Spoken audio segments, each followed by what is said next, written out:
I am somebody. I may be poor, but I am somebody.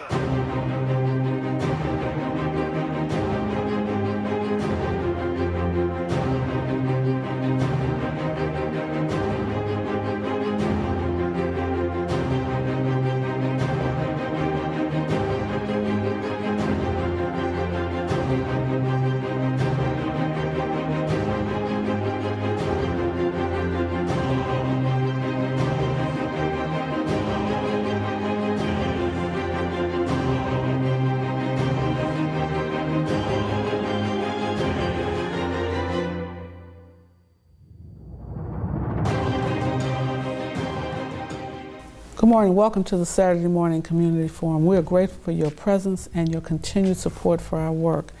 Today, we want to congratulate Reverend Jesse Jackson for his Keep Hope Alive, a book that has now been awarded the Faithful Citizenship Award from the Catholic Media Association. A father is someone who wants to catch you before you fall, but instead picks you back up, brushes you off, and let you try again. A father is someone who wants to prevent you from making mistakes, but instead lets you go your own way, even when his heart breaks in silence when you get hurt. A father is someone who holds you when you're sad, criticizes you when you break the rules, shines with pride when you succeed, and even has faith in you when you fail.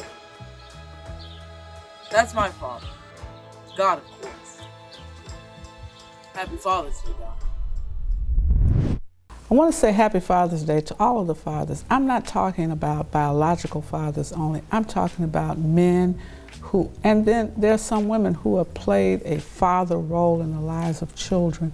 Those who are putting the time and treasury into raising America's children. And so fathers, this is your weekend and we congratulate those of you. I want to highlight a particular father, Chris Smalls.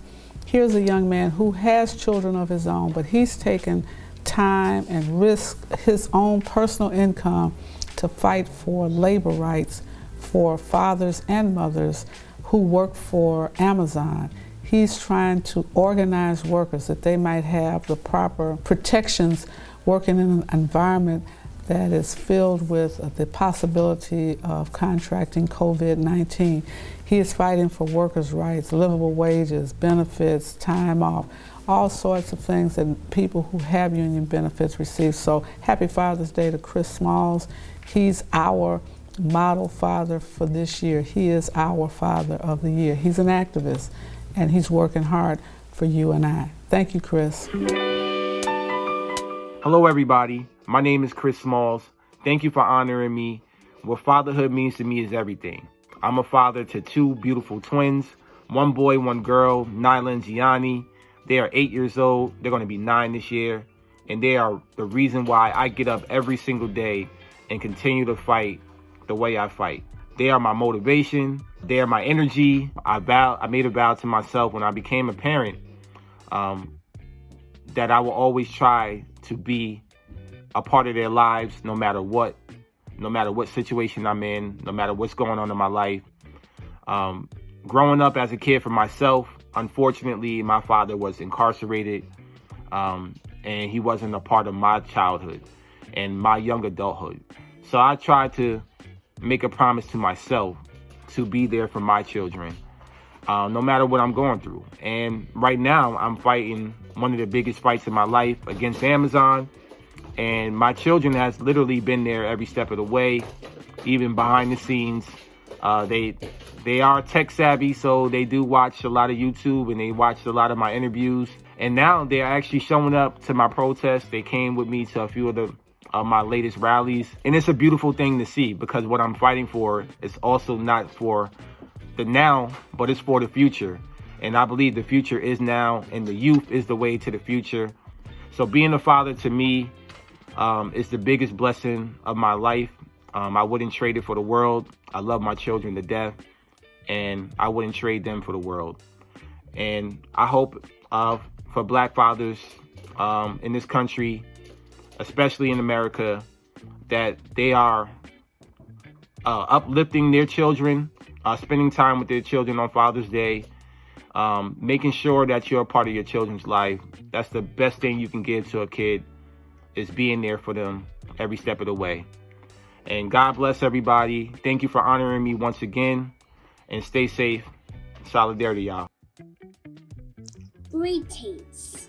My name is Bradley, and I will recite Special Hero, a poem by Christina M. Carson. When I was a baby, you would hold me in your arms. I felt the love and tenderness keeping me safe from harm.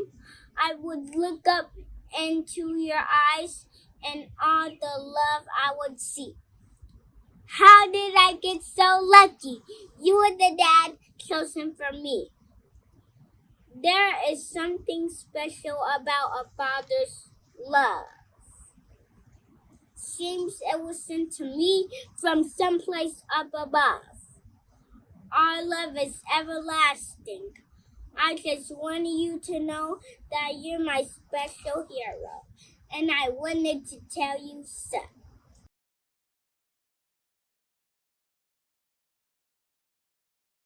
Good afternoon. My name is Jean-Baptiste Mitchell, and I'm 4 years old, and I'll be reciting the poem entitled Special Hero by Christina M. Carson. When I was a baby, you used to hold me in your arms. I felt your love and tenderness, keep me safe from harm. I looked into your eyes, and all the love I would see. How did I get so lucky? You were a dad chosen for me. There is something special about a father's love. Since you were sent to me from someplace up above. Our love is everlasting. I just want you to know that you're my special hero. I want to tell you so. Yay. Today we're also commemorating Juneteenth. It was established June 19th, 1865 in Texas. Juneteenth is recognized every year by many of us all across the country. But it's not Emancipation Day. The Emancipation Proclamation officially took place on January 1st, 1863. Why did it take so long for some slaves to know that they were free? It's because in those Confederate states, many of them, the 11 southern states where many people of color, African Americans live, the Confederate-controlled legislators refused to implement the Emancipation Proclamation. And so even though Lincoln signed the Emancipation Proclamation, it did not occur in Texas until June 19, 1865, when some 2,000 Union soldiers in Galveston, Texas, announced that more than 250,000 enslaved people in the state of Texas were free by executive decree. That became known as Juneteenth. That's why you and I recognize Juneteenth. But let me say this, it's more than Juneteenth. What we want is a constitutional right to vote that will prohibit individual states from trying to suppress the vote, deny voting to a body of people by closing polling places early, switching polling places, or putting barriers and restrictions to voting, like you can't vote on Sunday, limiting the hours of voting so that it will limit the number of people who have access to the ballot. We also are fighting to make lynching a federal crime. That's the work that PUSH is doing on your behalf. And so I know many people are excited because Juneteenth may become an official holiday. We think that's wonderful. But what is more important to us is a constitutionally protected right to vote, a federally constitutional protected right to vote, and lynching is a federal crime. There have been too many lynchings in modern day times, and for no lynchings that we know about, and we know about several thousand lynchings across the South, Midwest, and even in the North over the years. None of them are considered federal crimes. Let me just tell you, since we're talking about Texas, we have a special guest today from the state of Texas, Robert Francis Beto O'Rourke, who was former United States congressman who represented Texas' 16th congressional district in the United States House of Representatives from 2013 to 2019. But you best know him for his campaign for the United States Senate in 2018, which he lost to Republican incumbent Ted Cruz. He sought the 2020 Democratic nomination for President of the United States. We welcome Beto O'Rourke. Reverend Jackson, I'm grateful for the opportunity to be able to describe what is happening in Texas. This threat to voting rights and democracy in our state, I believe, is a threat to voting rights and democracy to every state in the union. And I'll try to explain. Texas is already the toughest state in which to register to vote and in which to cast a ballot. We're 50th out of 50. That's after 750 polling place closures. That's after a racial gerrymander of the congressional districts in our state. That is after one of, if not the toughest, voter ID laws in the country, among many other voter suppression measures. On top of that, the Texas legislature and our governor, Greg Abbott, tried to pass one of the worst elections laws anywhere in the country. As bad as they are in Georgia and Florida and Iowa and so many other places, Texas was in a race to the bottom. And we almost got there, but for the courageous Texas State House Democrats who stopped it with a walkout denying quorum to the Republican majority. But Reverend Jackson, this is exactly what the bill would have done. It would have ended Sunday morning voting in Texas, so no more souls to the polls, disproportionately targeting and impacting African American voters across the state of Texas. It would have made it harder for those with a disability to cast their ballot. It would have closed polling places in big cities and urban counties like Harris County, where Houston is, or Dallas County, or the other big counties that include the real diversity of this big, bold, beautiful state. And perhaps most alarmingly of all, it would have given the state legislature and the state of Texas the power to overturn elections lawfully and legitimately decided simply based on the allegation of fraud.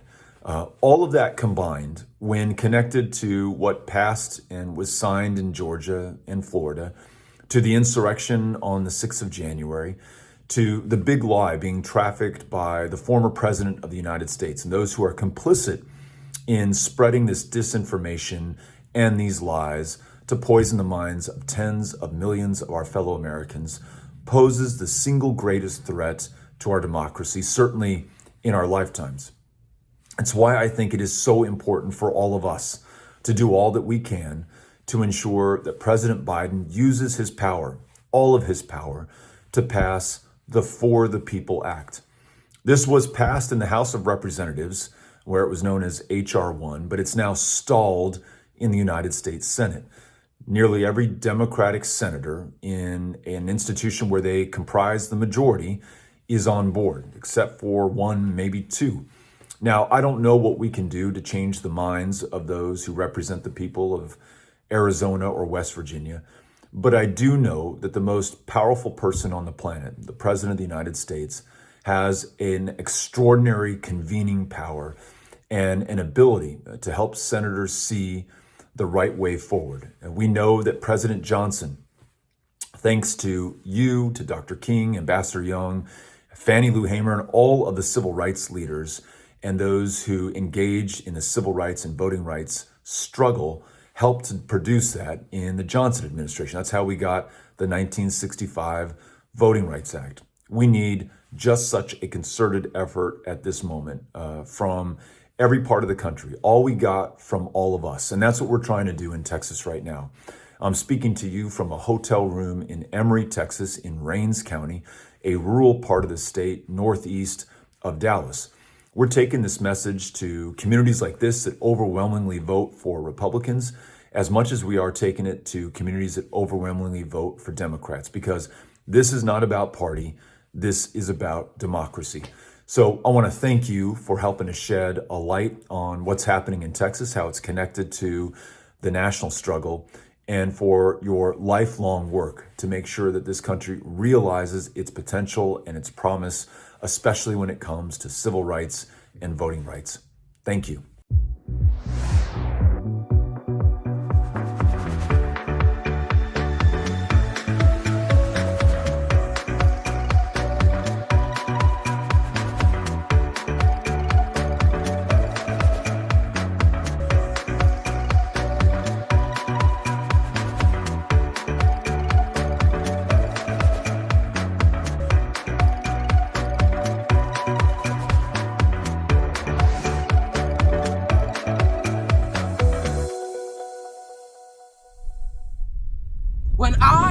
think about my people, I get all fired up inside. And the rage of generations moves me like a rising tide. I've seen the proof of hatred, men lynched or left for dead. A stain assaults my memory of all the blood we've shed. Someone must do something, and there is no better time. So I'll reach down in my soul for strength to speak my mind. I'll travel north and south and speak to all who listen. There ain't a man who can shut me up, so lock me in a prison. I'll put my thoughts on paper and make clear my demands, for which is our due, our right, and our native land. I'll stand before the masses, and I'll try to make it plain. I am an American, and you will call me by my name. And I won't plead this, not just for me, but for all my people, everywhere, yearning to be free. What does Juneteenth mean to me? It's a reminder of the courage, the ability, and the resilience of Black people to find joy in the midst of a very difficult situation and be able to tap into their humanity and celebrate their newfound freedom. But it is also a reminder that justice delayed is also justice denied. And so while Emancipation Proclamation took in effect January 1st, there were months later before Blacks found out about it on the plantation in Texas. However, they created a space to celebrate in which we now commemorate each year. And so those of us that believe in freedom know that we have to stand now, and that justice delayed is justice denied. That's why those who believe in freedom shall not rest until it comes. Oh, freedom. Oh, freedom. Oh, freedom over me. And before I be a slave, I'll be buried in my grave and go home to my Lord and be free. Happy Juneteenth. Well, there's several announcements I want you to mark your calendar. One, Push Excel is hosting its summer STEAM sports camp. It will be July 9th through August 7th, and we'll talk more about some of it is going to be virtual, most of it is going to be hands-on, and we'll talk about how you can engage your young people this summer for 8 weeks in a powerful STEM, science, technology, engineering, and math program, as well as sports. Our young people have not had physical activity for almost 2 years. We're going to get them back in shape. They've gained a lot of weight because they've been doing this, so we're going to get them back in shape. The other thing is what we're doing in Chicago. We want to model this all around the country. We have what we call a track competition. We are trying to find who is the fastest runner in the city of Chicago. We're partnering with the city of Chicago, and Mayor Lightfoot has coined the phrase, it's the race to Gately Stadium. We're qualifying students all over the city and to try to see at age 8, at age 13, at age 17, who is the fastest young woman, young man, who is the fastest person in our city at those age groups. And so what we want you to do is take your child to the nearest school, to the Park District, register them for the Race to Gately. Reverend Jackson is looking to see who in your neighborhood is the fastest on your block, who's the fastest in your park district, who's the fastest in your school district. And when I say school districts, I'm talking about elementary and high schools. We're trying to find out which young lady, which young man, in elementary and high school are the fastest in the city of Chicago. You may not be the fastest, you may be the one with the most endurance. Sometimes the fast people run dash and other people run steeplechase, right? Yes, sir. So I want you to say everybody. Everybody is a winner. Is a winner. When they do the best. When they do their their best. Your best? Your best. Good enough. It's good enough. You don't want to miss this. Make sure the children in your church, children in your family are registered for the Race to Gately. Push Excel's goal is to inspire students to strive for excellence in education in spite of personal, family, and community challenges that they might experience. How do we do this? By advocating for educational policies that guarantee equal funding for all students without regard to race or economic standing. By engaging parents, students, and teachers in pursuing high-quality education and striving for educational excellence at every level. And by forging partnerships with community-based and public sector stakeholders in education. Now, Push Excel is a national model program with the purpose of connecting principals, parents, popular personalities, and students in a bond and to support students at every level on the educational ladder. Now, we want you to become a member of the Rainbow Push Coalition and Push Excel. Your annual membership can help us to change policies that impact students, colleges, and universities all around the country. So step up and sign up today. Membership is only $35, and if you're a student or a senior, $15.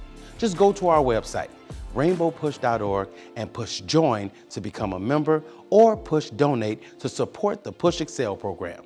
You can also text the word Push Excel, that's PUSHEXCEL, to 41444 on your cell phone, and you can give us any amount that you feel comfortable giving or call us at 773-256-2775. Wherever you are, you can support us as we keep pushing for you. And remember to keep hope alive.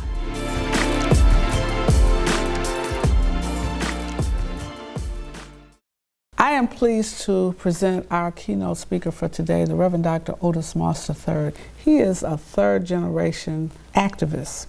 He stands in the tradition of his grandfather, who worked hard for the right to vote that he never really enjoyed. And then he's in the tradition of someone we all are familiar with, the Reverend Dr. Otis Moss Jr., great preacher, was with Dr. King, and continues to just give us powerful words from the pulpit. Was the former pastor of the Olivet Institutional Baptist Church in Cleveland. But Otis Moss III is best known for his creativity in this short film he produced called Otis's Dream, talking about the journey of his father and grandfather. And you're looking at a legacy of great preaching, commitment to the struggle for justice. I invite you to listen to our keynoter for today, the Reverend Dr. Otis Moss III, Senior Pastor of the Trinity United Church of Christ. I first want to take this opportunity to say thank you to the Rainbow Push community and to our leader, to our sage, to the prophet, none other than Reverend Jesse Lewis Jackson. I remember in Cleveland when I was small, I believe it was about 9 or 10, that Push was having its convention in Cleveland at what was known as the Bond Court Hotel, and having the opportunity to not only hear Reverend Jackson, but the entire Push family doing work, talking about South Africa and about contracts that need to be put together to empower our community. You have been at this work a long time, from SCLC to Operation Breadbasket to Push Excel to Rainbow Push, and I was dragged as a child to just about every Push function, and I'm thankful that I was. So I thank the Push family, the Rainbow Push family, and the Jackson family for what you mean to this nation, for what you have given, for what you have sacrificed for this country. You have always been committed to expanding this democracy, not shrinking this democracy. You've always been committed to building literally a rainbow coalition where those who have been marginalized would find a space where they can thrive. We are at a critical time in this nation, a critical time where democracy is under assault by men and women who are apologists for an antebellum and Confederate ideology. We have so much at stake if we are to be the yet-to-be United States of America. And this Juneteenth is symbolic of our fight for freedom. This Juneteenth is symbolic for those who did not want to share emancipation, the news of emancipation, and to keep people living in darkness. But yet our community continued to find ways to punch holes in the darkness. I thank you for this privilege to share this message today with the entire PUSH community. I want to draw your attention to the Gospel according to Mark, the 5th chapter, beginning with verse 24. Jesus went with him. A large crowd followed and pressed around him, and a woman was there who had been subject to bleeding for 12 years. She had suffered a great deal under the care of many doctors and had spent all she had. Yet instead of getting better, she grew worse. When she heard about Jesus, she came up behind him in the crowd and touched his cloak because she thought, if I can just touch what touched him, if I can just touch his clothes, the hem of his garment, I will be healed.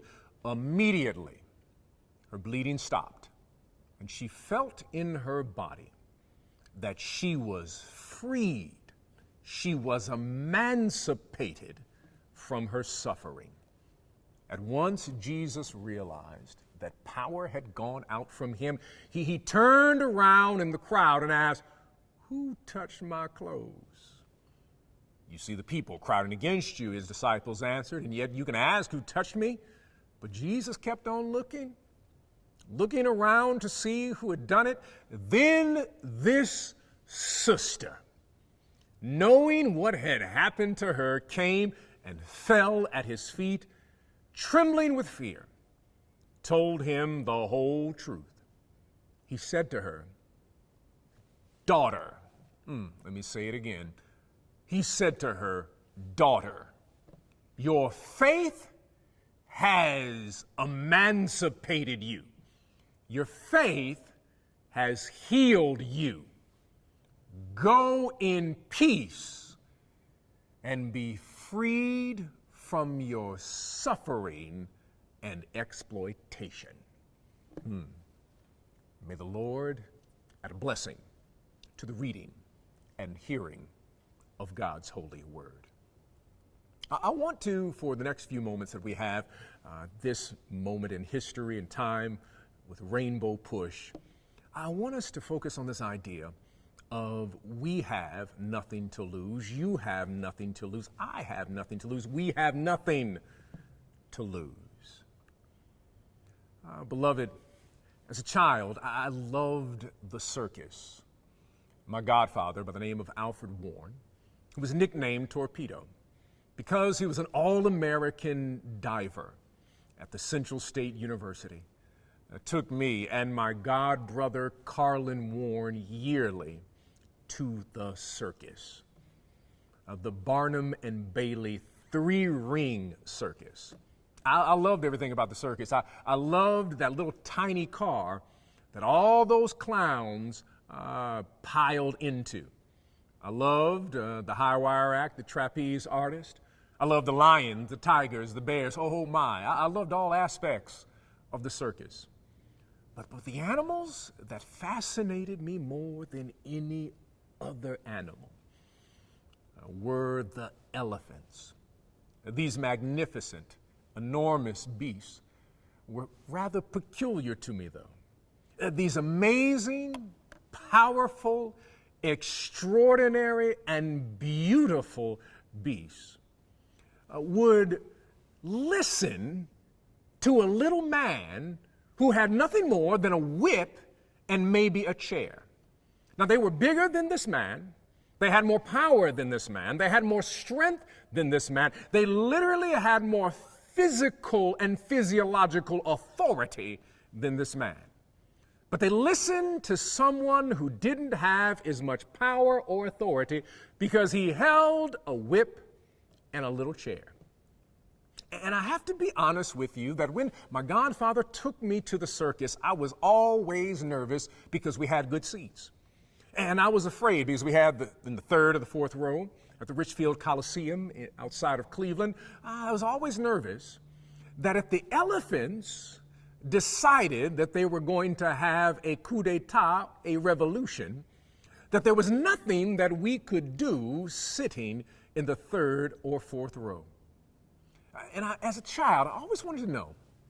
I wanted to know, why was it that an elephant, an animal with such power, with such strength, with such authority, would bow down to a man who was fragile and at the same time abusive? Why would they listen to a person who did not have as much power, did not have as much authority, did not have as much strength, who simply had a whip and a chair? My godfather educated me by saying that in order for the elephants to be in the position that they are and listen to the so-called trainer, is that they had to train the elephants, not educate, but train the elephants from infancy to accept the commands of the trainer. That they would put chains around the necks of the elephants, and they would have a chain that was no more than 12 feet in length. And as the elephant developed and grew, he would grow up used to the chains, expecting the chains, and knowing that there was a limitation upon his possibility. And so when the elephant became a full-grown adult, they would emancipate the elephant from the chains, but the memory or the miseducation that was now prevalent within the mind of the elephant would still function as if the elephant was not emancipated, even though the elephant was emancipated. That once the elephant was now grown, that he or she was emancipated, but the chains still lived in the elephant's mentality. And that there was a shadow on the limitation, a lid on the limitation, on the possibility of what the elephant could do according to what was operating in the elephant's mind. And what I discovered later, learning more about the circus, that the circus needed to train animals to make sure they knew their place in order to make money that never went to the elephants, but in order to enrich those who were the owners of the circus. But I found out something, that the most dangerous animal in a circus is an animal who recognizes I have nothing to lose. As soon as the animal realizes that you, little man, with your whip and your chair, with your little filibuster, don't have the ability to keep me in my position, then there is a coup d'etat and a revolution that is on the way. That once the animal realizes that you have no authority and power over me, then the world is about to change. See, one must understand this, that there are boxes people create for us just to keep us from seeing the potential and power in us. They seek to keep us living within the limitations that they have designed. And what people say about you says more about their mind than it does about your soul. I like the way that James Baldwin says it. He says, the words you choose to call me and the prison you designed for me reveals more about you than it does about me. You see, we must be some kind of powerful that people will spend so much energy trying to limit, control, constrict, and cancel our ability to fully participate in this democracy known as America. And I'm here to let you know, Rainbow Push, that politicians have fashioned policies, economists have produced theories, theologians have designed doctrines, scientists have created categories, and man manufactured labels. The wall between your calling and your constriction is mighty thin. The moment that we have the courage to be, in the words of Paul Tillich, to lean into the truth of your sacred nature, is the moment you shall become the central character in the story of your own liberation. In the Old Testament, a bleeding woman, a woman experiencing her menstrual cycle, in the English translation, is called unclean. The English word unclean, according to Dr. Gaffney, is not the most accurate word to translate the Hebrew word when the English translators write the word unclean. But the word restriction is closer to the meaning. Unclean carries a moral implication, as if the natural biological processes God created is unclean. Menstruation causes a time of restriction because blood flow carries the power of life and death. And anyone, male or female, who is bleeding must be restricted from the community, as their blood carries the potential for life and death. Bleeding that refuses to stop, or a lesion upon one's hand, scales on the arm, calls for the person to be restricted, kept in a different location with limited mobility.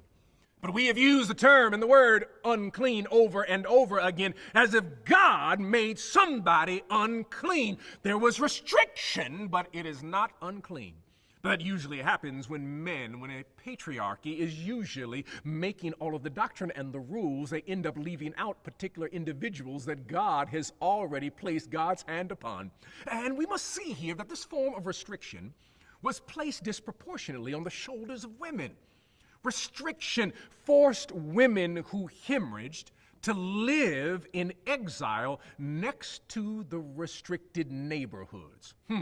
You completely missed what I've said, that they would place restriction on those who were hemorrhaged, those who were bleeding, but they had to live within a restricted neighborhood, a neighborhood that did not have all of the necessary resources in order to flourish and to thrive, that neighborhood was restricted because there were policies that were in place to ensure that neighborhood could not thrive, and then there was a doctrine in place that would then marginalize those sisters so that they could not thrive, but yet they had a political ideology that said it was their fault that they were not thriving. There were neighborhoods that were restricted, and these people then became invisible to the entire community.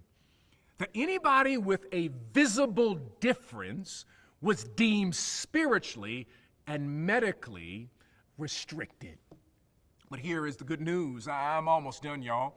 Here's the good news, is that Jesus shows up. And you've got to know that whenever Jesus shows up, something is about to change and be transformed. And that Jesus, in the 5th chapter of Mark, has already arrived. He's already been hanging out with a man who had demon-possessed, who had a variety of demons within his spirit.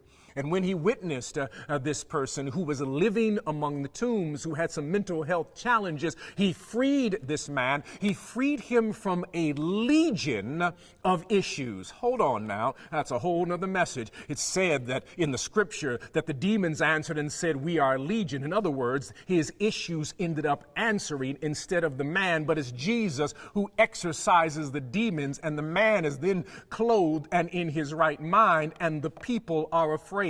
That's a whole nother message, that when you're clothed and in your right mind, people aren't afraid of you when you have a variety of issues and you are cutting yourself, living in the tombs. In other words, a space that does not have any type of economic development and also has the resources in order for the community to thrive. But when you are freed from the issues that keep you from being the person that God wants you to be, there are people who will be afraid of your power, even though all you're doing is sitting and in your right mind. And this woman heard that Jesus was in town.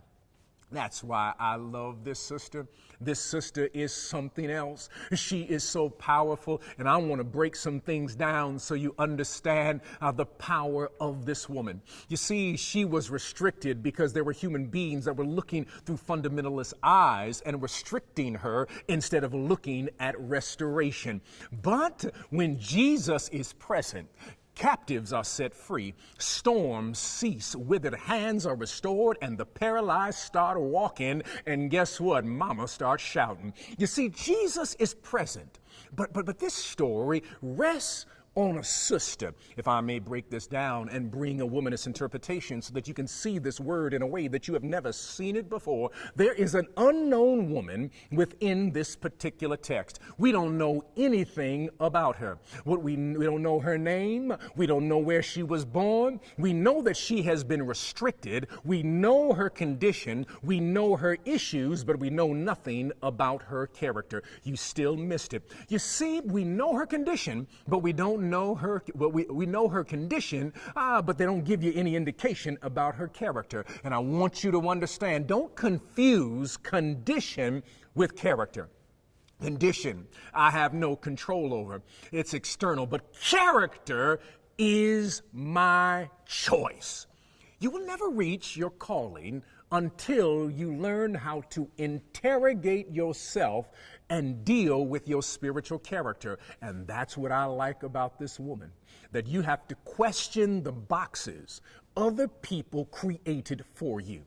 That part of the condition that we find ourselves in is a condition that other people created, but we also gave consent to.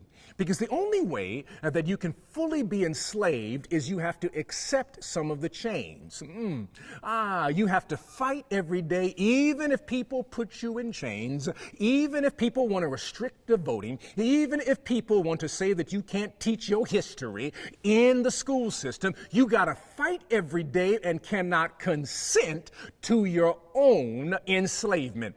But part of what happens is sometimes that we end up restricting ourselves, that we place restriction on ourselves because we accept an interpretation of the world through somebody else's eyes.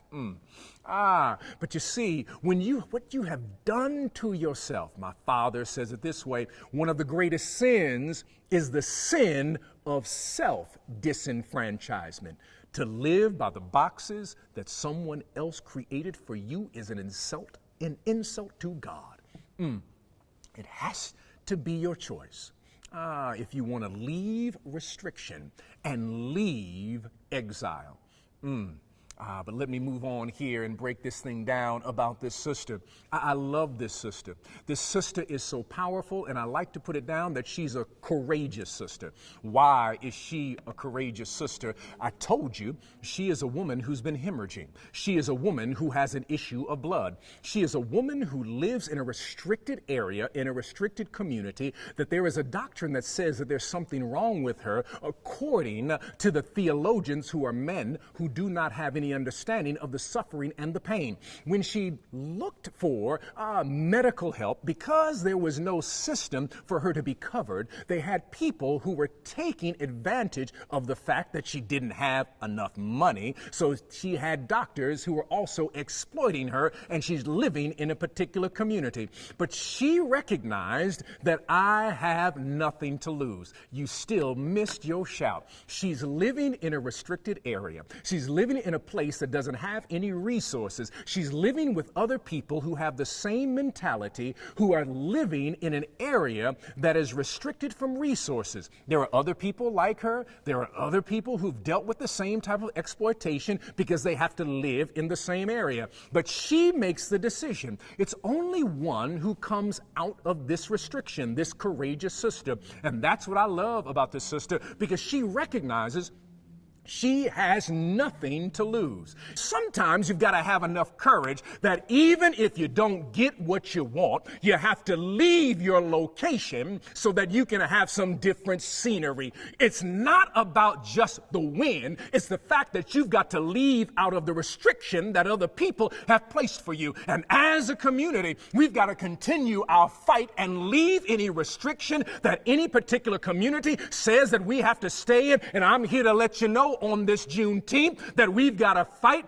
for a John Lewis bill. We've got to fight to ensure that we are able to vote. We've got to continue to fight. And in each and every state across this nation, we've got to chip away at the walls that have been created that are shrinking our democracy because we have nothing to lose. See, you've got to understand this, that sometimes God will move through, not directly in your life, but you come in contact with somebody who's been in contact with God. Now, I know I'm talking to somebody because you had a mother or a grandmother who knew how to pray for you. Before you knew how to pray for yourself, didn't have a relationship with Jesus, but somebody was praying in your life. You came in contact with somebody who is already in contact with God. And so I like the fact that she says, if I can get to the hem of his garment, if I can touch what's already been in contact with him, because his divine DNA literally will be sprinkled on anything that touches him. And if I can just get a fraction, a molecule, if I can just get a molecule what has touched him,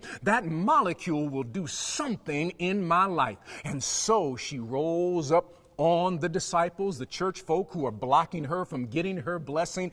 And those disciples are trying to keep people from getting around and connecting to Jesus. And what I like here, instead of her trying to push past, she does something that is so powerful. You see, if normally we would think that the woman would reach over the top in order to touch Jesus, but it says she touched the hem. Now, the hem means that it was at the bottom. The hem is what is at the bottom of one's particular garment. So instead of trying to push past, she gets past the restriction that other people, church folk, have right in front of her. What does she do? In order to get to the hem of Jesus, she has to get on her knees and stretch past those who are trying to block her blessing. Somebody missed their shout right there. You will notice she had to put herself in a position of humility and stretch to God and touch what had touched God. And sometimes you've got to put yourself in a position of humility so that you can be ready to receive what God specifically has for you. And at this moment, something radical happens within this text that I love so very much. It is Jesus who says, power has gone out from me. Now, the disciples don't understand it because, they're just trying to protect Jesus, and they end up creating a doctrine around him that keep people from connecting with Jesus. You'll get it when you go back home. But you see here, they say, how can you see that someone has touched you? There's too many people pressing around here. But Jesus says, I know power went out from me. You've got to see this. Jesus didn't release the power. The woman had enough faith and humility simultaneously to take her power, that she was willing to reach to God and say, I need this. I know you have it. I'm going to take a molecule from you, and a molecule is enough to remake my entire body so I'm not hemorrhaging anymore, so I'm not in restriction. And so Jesus recognizes that power has left him, and he's looking around, and eventually the woman comes and tells the whole story. She says, people have been exploiting me for the past 12 years. I did not have any health coverage because of the doctrine that was functioning. They believed that I did not deserve health coverage. They believed that I'm supposed to be restricted, that I did something to be restricted, because all the evangelicals say that this is where I'm supposed to be. Instead of offering love, they're always offering affliction and condemnation. And so I have been victimized by people who are supposed to represent you. And I've been crying and I've been bleeding, but I decided to leave my location because I heard that you're willing to go to places that nobody else will go. And so I decided to be courageous and leave this space. And if I said, I don't even need to touch you, if I could touch what is touching you, it's enough to heal me. She's weeping and crying at this moment, and I can see a smile on Jesus's face. And he says something that is one of the most radical things things ever uttered in Scripture. Don't miss this. He says, daughter, you have been courageous. Your faith has made you well. You are freed from your suffering. You missed your shout right there.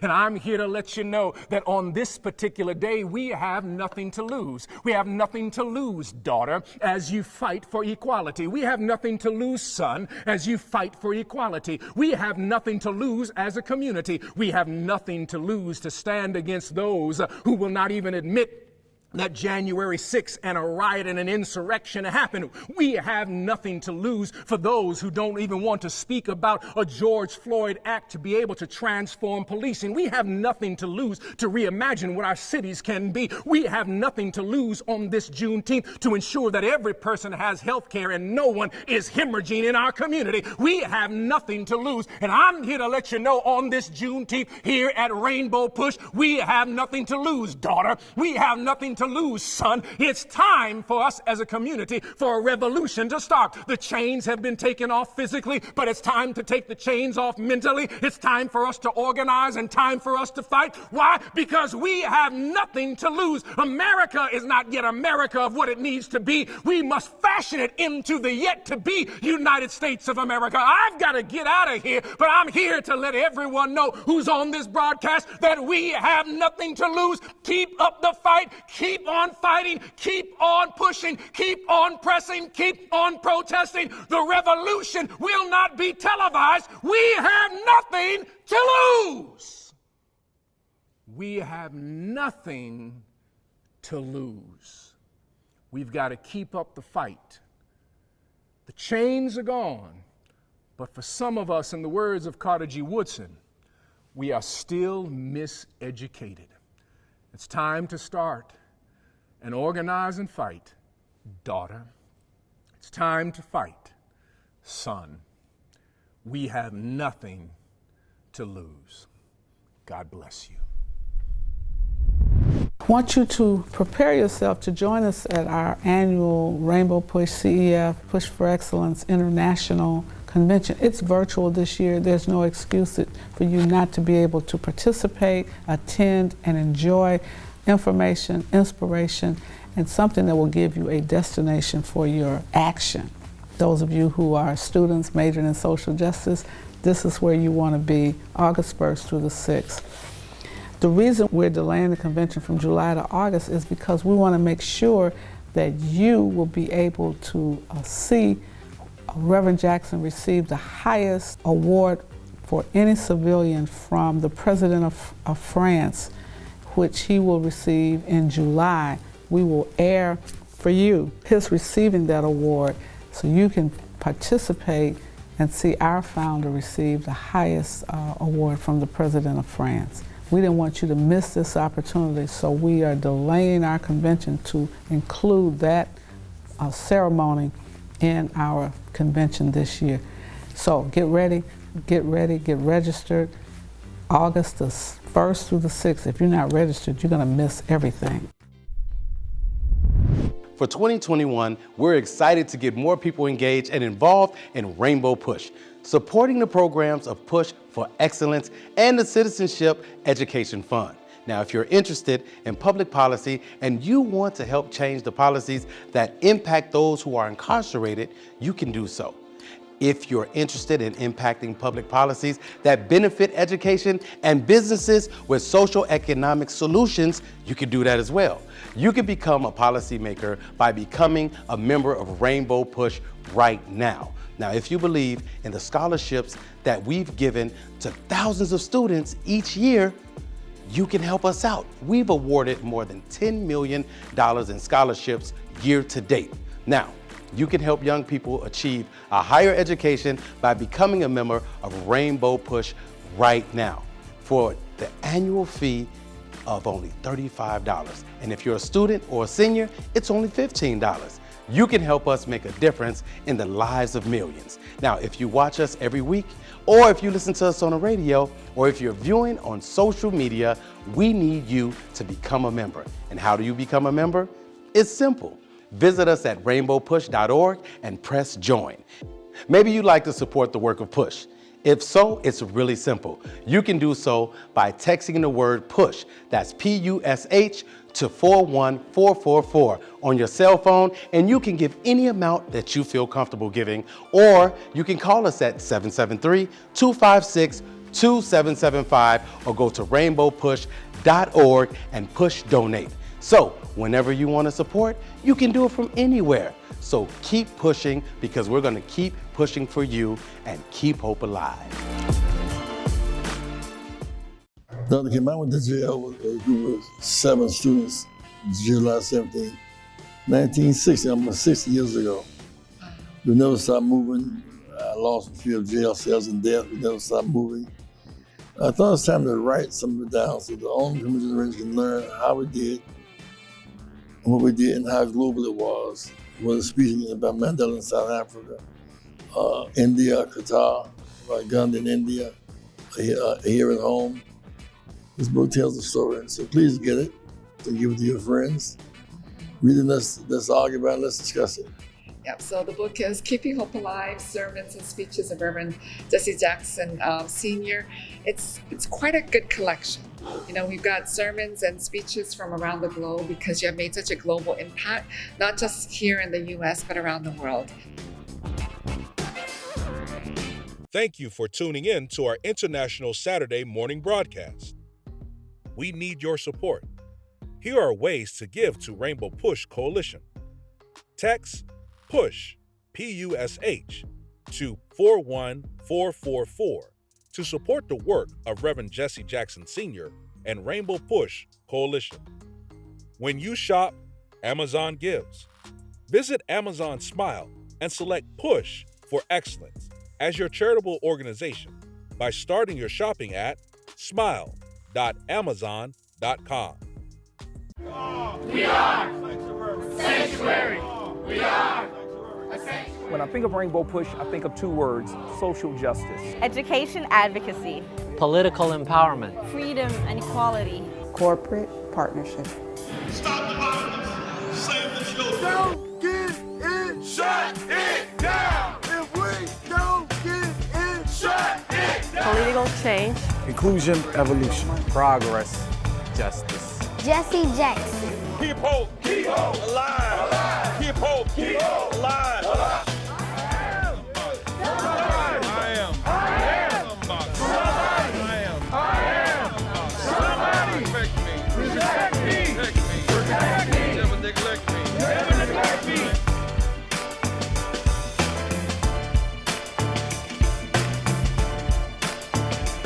We want to be bridges to end these cultural gaps.